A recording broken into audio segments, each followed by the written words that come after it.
Hey there, William Fletcher here from LeveledUpContractor.com, and in this video I want to show you how to map and systemize your entire business. This is one of the biggest things that contractors need to learn. There's so many moving parts in your business. There's so many things going on all the time. So many people involved in the process of making big things happen, right?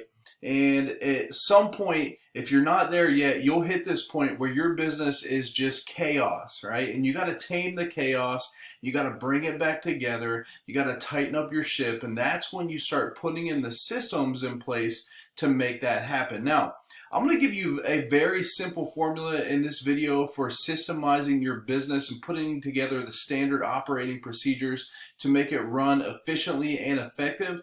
And it's going to seem way too simple, but really these key concepts is what it boils down to. And the sooner you start on it, the sooner your business will improve.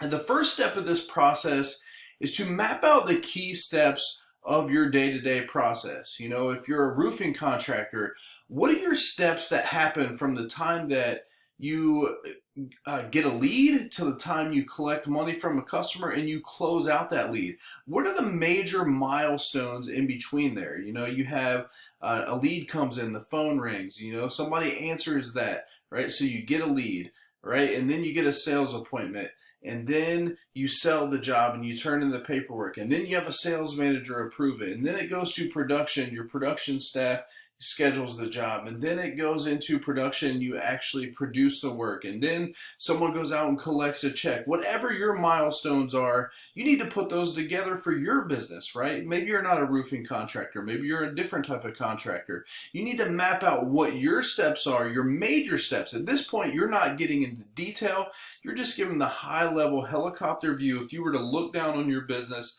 what are the 5 to 10 big steps in your process from the time that you get a lead to the time that you get money from a customer and you close out the job. And now once you have that together, you want to break down each one of those into the next 5 or 10 steps that make up those components. So, what are the 5 to 10 things that make up getting a lead and scheduling that lead into an appointment? What are the 5 to 10 things that your sales guys need to do on a sales appointment? What are the 5 to 10 things your sales manager needs to do to approve a job? Now, it may not be 5, it may not be 10, it may be 20, or it may be 2 things in the different steps. It doesn't matter. It really matters is what do you do in your process. So you want to break, in the first one, we gave the major milestones. Now we're breaking those down into minor things that happen to make those major milestones happen.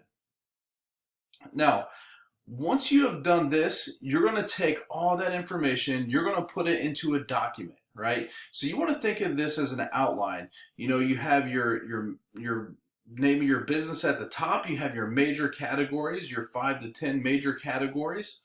And then under each one of those, you have the individual steps that make up those major milestones in your job process.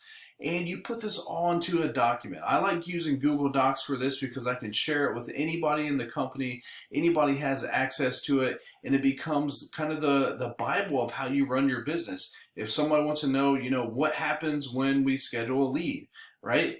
Go to that part of the SOP. If you want to know what happens when the sales manager approves a job, go to that part of the SOP, and it's all in a nice Google Doc that I can share with anybody in the company.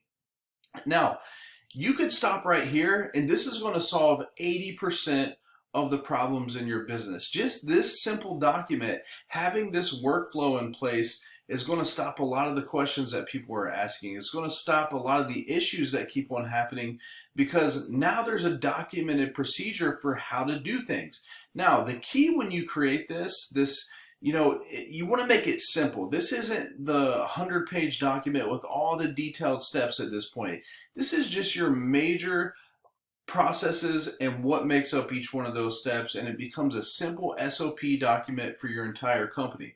Now, you could stop here and solve 80% of your problems, but if you want to take it a little bit further, you're an overachiever and you want to get after it, And that's when you go back in later and you create the detailed SOPs for each step in your simple steps process, right? So you had your major milestones that you do in your business day to day. You had the simple steps that make up those, right? And all that's in a simple SOP.